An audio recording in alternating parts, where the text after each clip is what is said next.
Tem um pouco de óculos na sua sujeira aí, mano. Boa tarde, boa tarde. Boa tarde. Boa tarde. Na verdade é bom dia, né? A gente tá falando boa tarde, por quê? Bom dia, boa tarde, boa noite. Boa noite, bom dia, boa tarde, boa noite. Tudo certo? A gente vai falar hoje sobre os nossos capítulos do livro A Queda do Céu. Fazer meio que uma conversa, tentando relacionar um pouco o que a gente leu e também talvez algumas coisas que a gente viu nas apresentações, algumas referências externas, enfim. Vai ser uma conversa rápida sobre isso, a gente vai debater o que a gente acha, o que a gente não acha, enfim. Vai ser mais uma conversa do que um podcast em si. Nós desenvolvemos, né, ao longo do semestre, junto com o resto da turma da faculdade, um estudo em cima do livro A Queda do Céu, do Bruce Albert e do Davi Copenaua, né, com o tema proposto pelo MEC esse ano, né, que trabalhar as culturas indígenas. Então nós resolvemos abraçar esse tema e fazer trabalhos multidisciplinares, transdisciplinares, com esse assunto, com esses aspectos. E aí o livro que nós escolhemos foi A Queda do Céu, do Davi Copenaua e do Bruce Albert, né, que traz a história, né, de um xamã Yanomami, que é o Davi Copenaua, e ele conta como que é o processo, como que é a situação que os povos originários passam hoje em dia, né, e a gente vai trazer um pouco dessa conversa do que a gente leu e talvez tentar fazer reflexões em cima disso. Inclusive, por exemplo, o começo do meu capítulo fala-se bastante sobre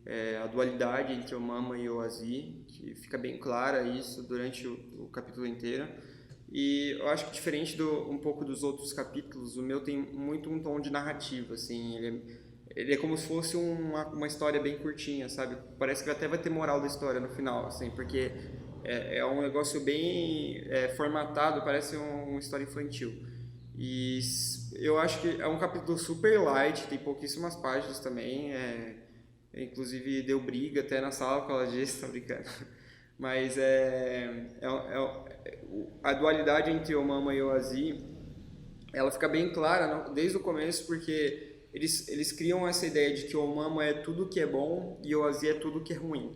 Então, desde o começo, o Mama criou, fala aqui no capítulo, o Mama criou os rios, o sol, a floresta, o povo Yanomami, enfim.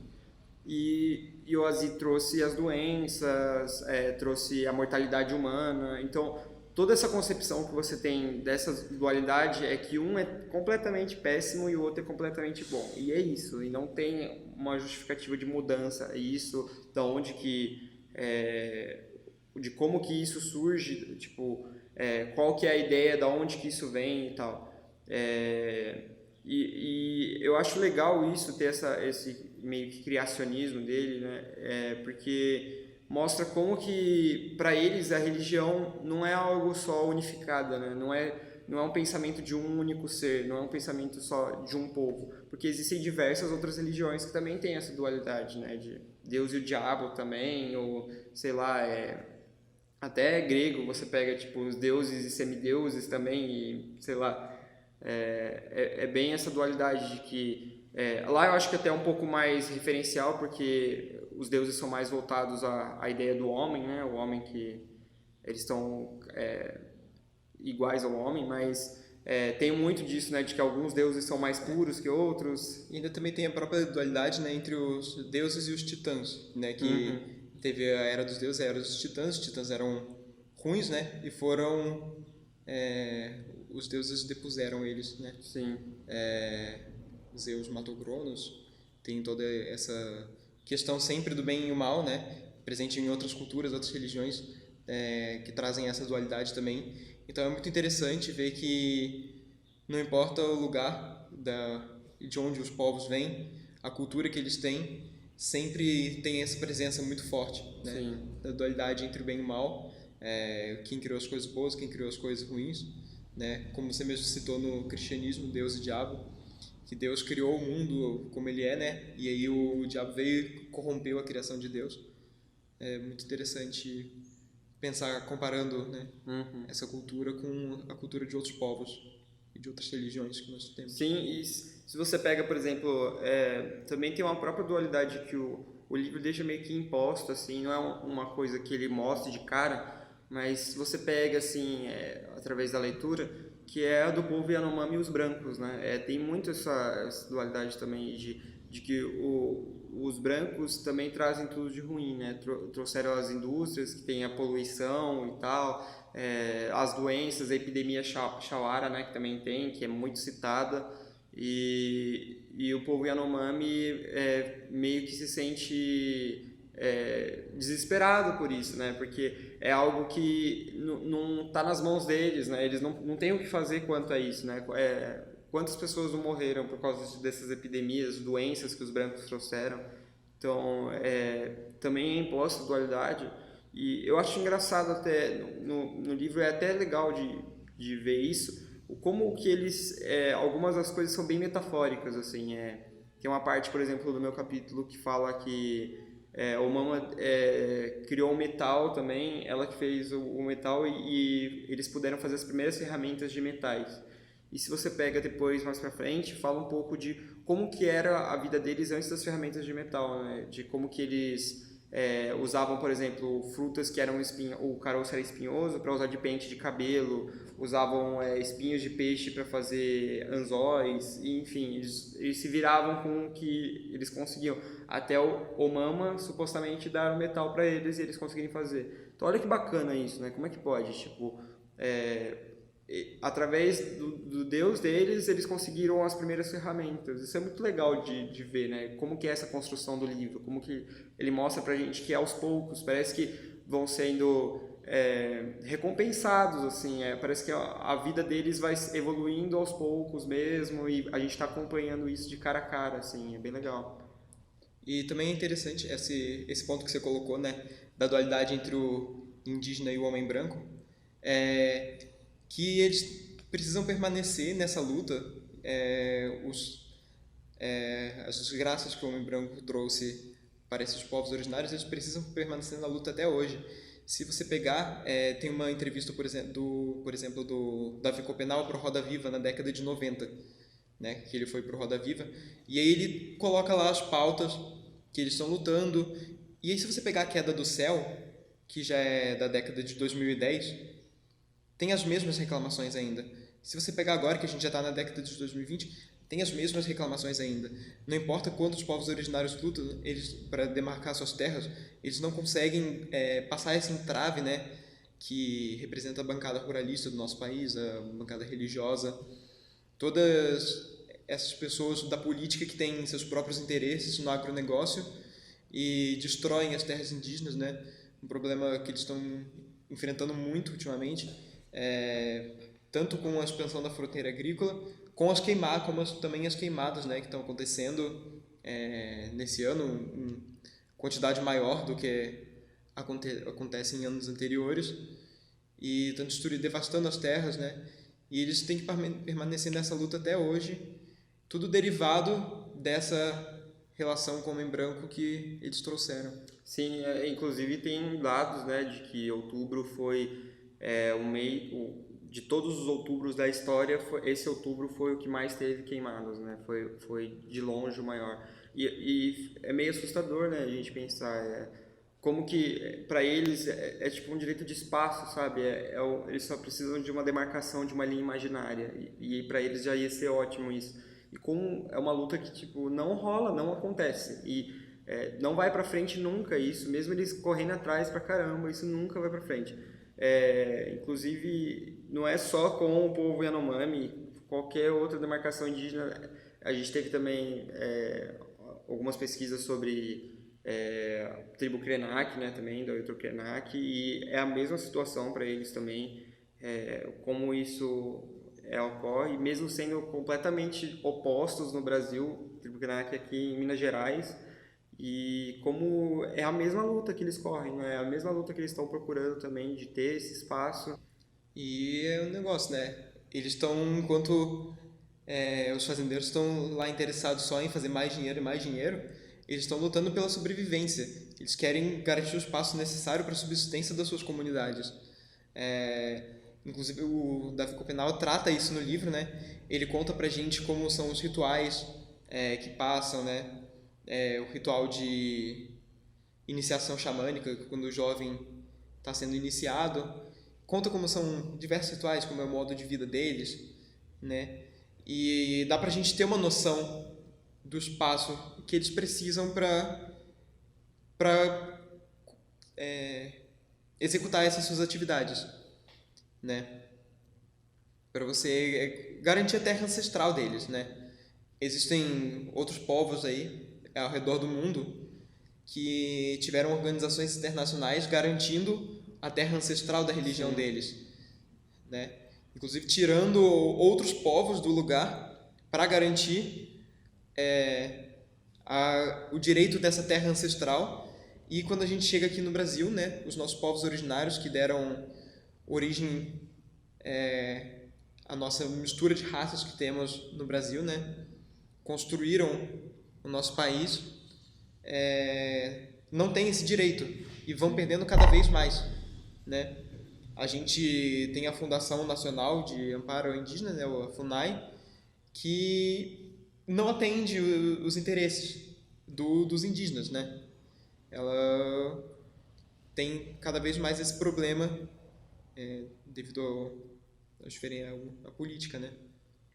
E aí traz no livro os rituais, né? Ele traz, por exemplo, a Casa de Espíritos, que é o ritual deles de iniciação xamânica, quando o xamã ele constrói sua própria Casa de Espíritos para abrigar o Xapiri, né? Que os Xapiri são os espíritos divinos, né? Que quanto mais Xapiri tiverem presentes na casa de um espírito de um xamã, mais poder aquele xamã tem, mais sabedoria aquele xamã tem.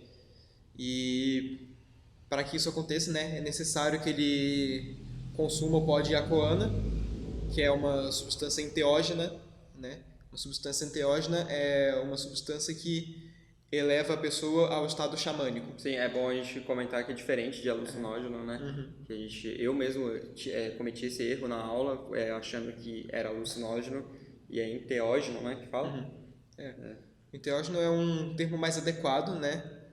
Porque o termo alucinógeno, né, é uma coisa meio pejorativa para falar da cultura de alguém, né, aquilo que é importante para eles, né, a religião deles. Você não chamaria, por exemplo, o vinho da igreja, né? Ele tem álcool, álcool pode causar efeitos neurológicos, mas você não chamaria o álcool de alucinógeno. Então, né, é uma questão de respeito às culturas, né? Então, esse termo enteógeno porque são substâncias específicas, né, de diferentes culturas indígenas que elevam ao estado xamânico.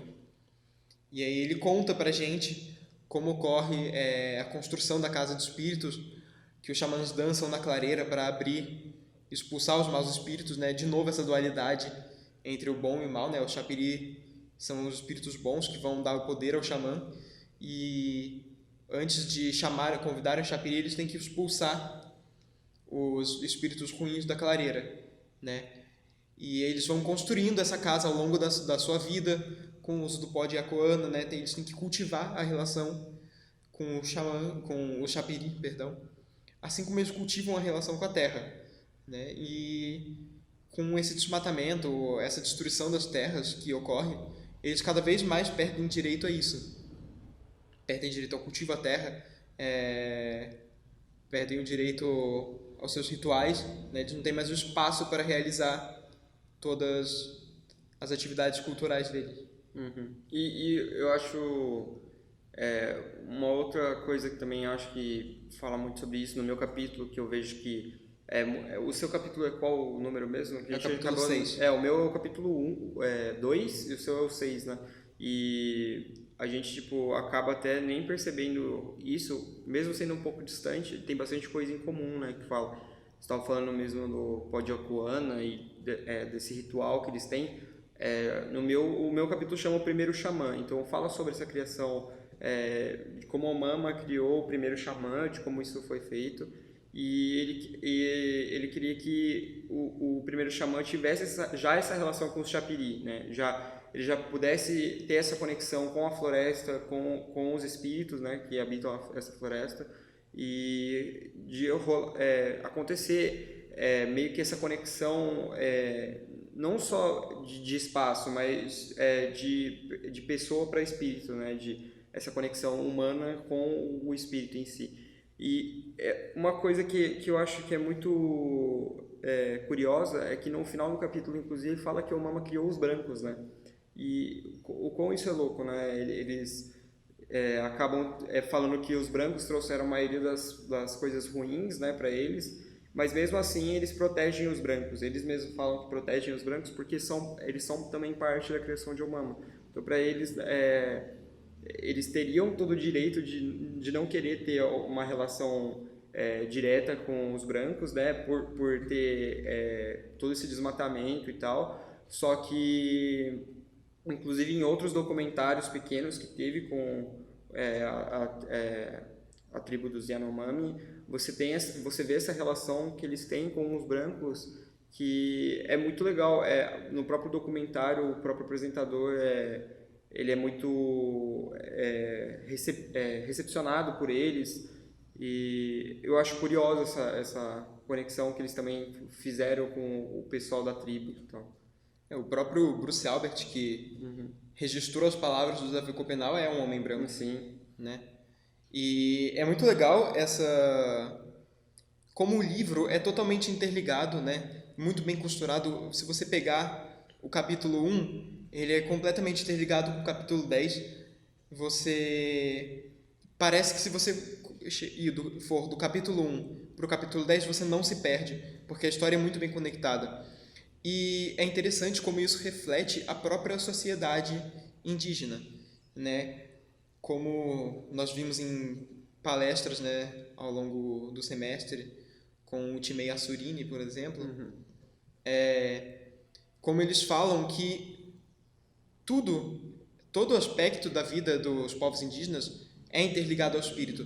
Então, a sua casa é o espírito, a sua comida é o espírito, o chão que você deita é o espírito, né? A sua relação com seus iguais, com seus irmãos, né? Os irmãos deles, como eles chamam, são relativas ao espírito. E esse próprio livro é o espírito. É como se Davi Copenau tivesse colocado pra gente os espíritos. O espírito dele para os brancos conhecerem melhor, né, os povos indígenas, né, principalmente o povo Yanomami. Para desmistificar muitas coisas, né? Existem muitos preconceitos, muitos estereótipos que nós temos na sociedade, e com esse livro ele desmistifica muita coisa, né? Ele mostra pra gente todo o conhecimento que eles têm no povo deles. Inclusive tem uma entrevista para a TV Folha que o Davi Copenau fala isso, que ele quis escrever esse livro para mostrar que, nas palavras dele, né, para mostrar que índio também sabe de muita coisa.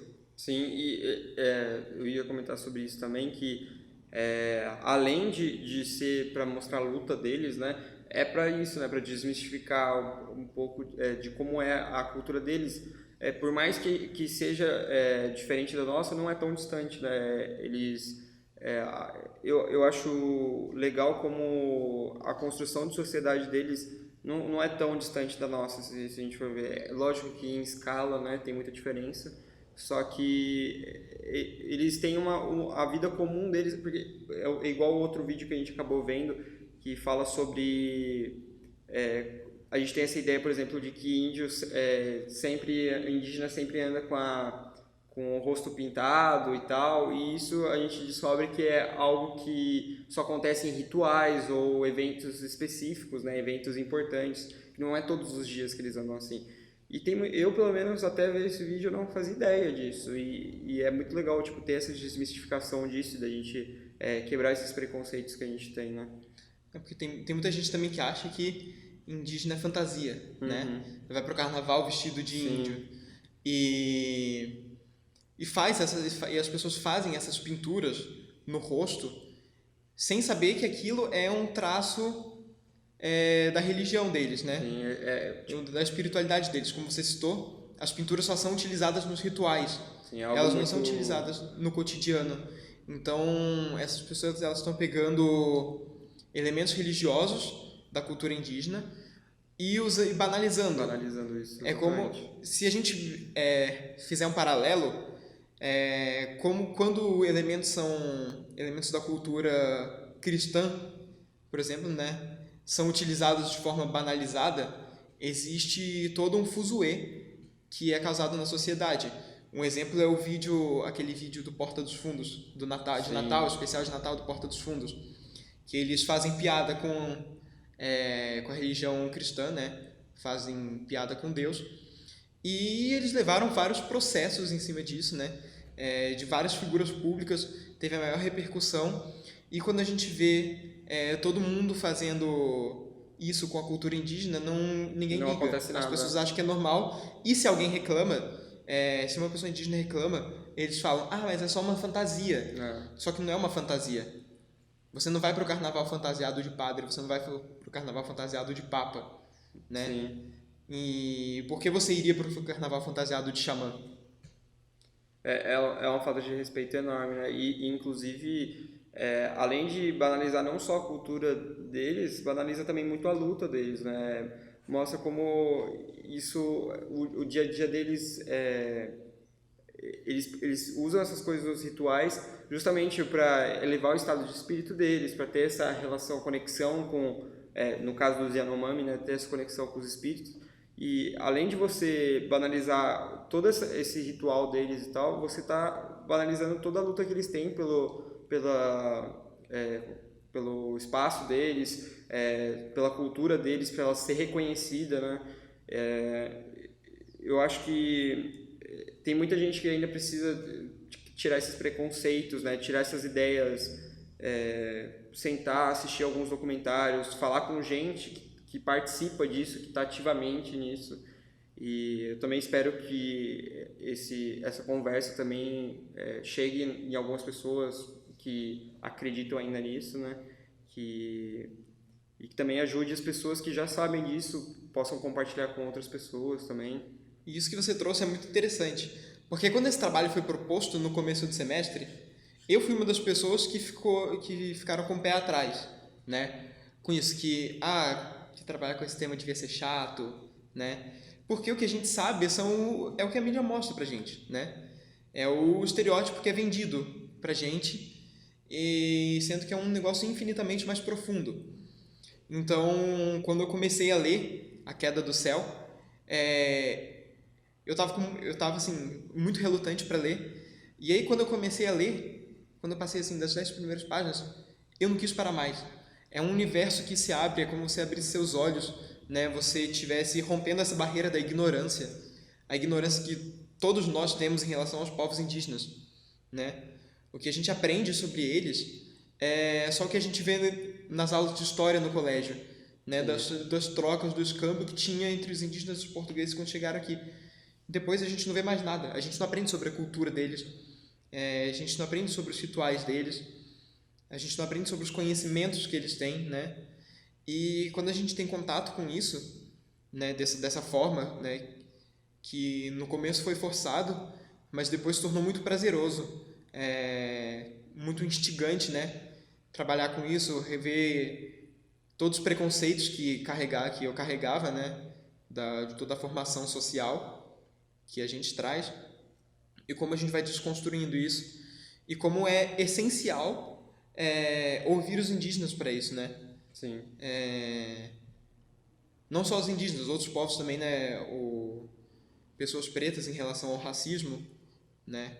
Por exemplo, estrutural, pessoas LGBT em relação à LGBTQ-fobia, né? Você sempre tem que ouvir as pessoas, né? Que têm a falar, né? O que elas têm a falar, as pessoas que sofrem com isso, estudar e se abrir realmente.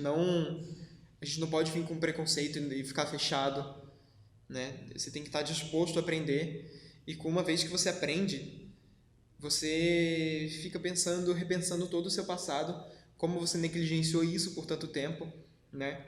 Todos os estereótipos que você carregava e que você reproduzia, todos os pensamentos errados que você tinha a respeito desses povos, né?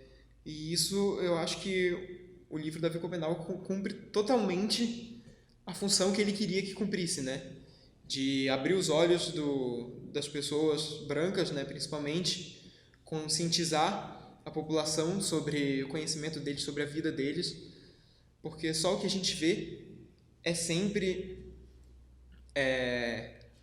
a história da população branca. Se a gente pensar, a gente aprende muito mais sobre mitologia grega, mitologia romana, Sim. que não tem ligação nenhuma com a gente. Ligação nenhuma não, tem coisas que influenciam Sim. até hoje. Mas diretamente, né? Algo. Mas o próprio povo originário do nosso país, a gente não sabe nada. A gente não sabe nada sobre a cultura indígena, a gente não sabe nada sobre o folclore brasileiro, a gente não sabe nada sobre as danças originárias brasileiras, né? A cultura brasileira não é valorizada, nem muito menos a cultura brasileira originária, Sim. né? Dos povos originários que já estavam aqui na Abya Yala, né? Como é o nome dessa terra dada pelos indígenas, não é Brasil, é Abya Yala, né? E aí a gente traz desrespeitando, a gente muda o nome da terra, a gente mata, né, os povos, a gente mata a cultura deles e enterra cada vez mais. Sim. E tem todo um projeto, né, institucional de desmonte dessas culturas, de extermínio, né? O extermínio das populações indígenas é institucionalizado, né? Ele está dentro da nossa política e ele acontece cada vez mais. Por isso que eles têm que lutar cada vez mais. Por isso que é legal que a gente tem... É legal também que a gente tem visto cada vez mais artistas indígenas, né? Comunicadores indígenas, pesquisadores indígenas. Então a gente vê que pelo menos está tendo uma evolução na representatividade. Só que aí também cabe o pensamento. Será que realmente na sociedade está tendo essa evolução da representatividade? Ou será que ela sempre existiu e nós estamos abrindo os olhos para isso agora, né? Começando a nos desconstruir. E aí, como a gente está demonstrando interesse nisso, né? Indo pesquisando sobre isso, aprendendo, revendo nossos conceitos, aí sim a gente começa a ver que eles estavam aqui o tempo todo. Sim. Eles não sumiram desde que os portugueses chegaram no Brasil, né? Eles foram exterminados, mas eles estão aí resistindo e lutando, né? Tentando conseguir garantir os direitos dele, que são direitos constitucionais, mas que não são cumpridos. Sim, com certeza. E é até importante a gente falar sobre isso. Por mais que a gente seja um veículo muito pequeno, né? A gente, provavelmente as pessoas que vão ouvir sobre isso vão ser aqui da faculdade, amigos próximos, parentes próximos, mas pelo menos alguns deles compartilharem com as pessoas, né, para a gente já divulgar um pouco sobre isso, para as pessoas começarem a ficar mais informadas, assistir isso e falar, nossa, legal, vou começar a procurar sobre. Eu acho que é importante mesmo. O quanto isso não iria mudar, né, a visão que o Brasil tem num contexto geral. Bom, acho que com essas palavras do Tomás e a gente já vai encerrando isso, acho que já está um pouco longo também.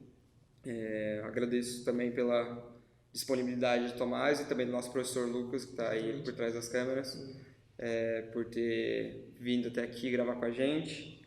Agradeço também o convite do Jorge, né? Que o Jorge foi quem teve originalmente essa ideia e aí me chamou para participar, eu me interessei, achei super legal. E o Lucas também, o professor Lucas, que está aqui com a gente, né? Fortalecendo o trampo, ajudando a gente a montar todo o esquema de gravação, né? Disponibilizando os equipamentos para a gente aqui na faculdade e nos orientando sempre aí a conseguir trabalhar esse conteúdo aí para vocês. Bom, agradeço você que assistiu até aqui. A gente vai estar deixando alguns links também na descrição sobre algumas coisas que a gente comentou aqui. Fiquem à vontade para compartilhar esse vídeo com quem vocês quiserem. Como o Jorge disse, né? Vamos passar os vídeos aí para vocês poderem ter acesso a essas informações, entrevistas que nós estamos nesse vídeo. E também, se possível, comprem o livro A Queda do Céu, né? Palavras do Xamã Yanomami. Muito mesmo. É um livro muito bom, que abre muitos olhos para essa situação, né? Ele tem um prefácio que conta muito sobre a situação indígena no Brasil, principalmente nos últimos anos, né? No governo principalmente da Dilma, porque foi quando o livro estava sendo redigido, né? E é isso aí, se possível, leiam esse livro, leiam outros livros de autores indígenas, procurem arte indígena.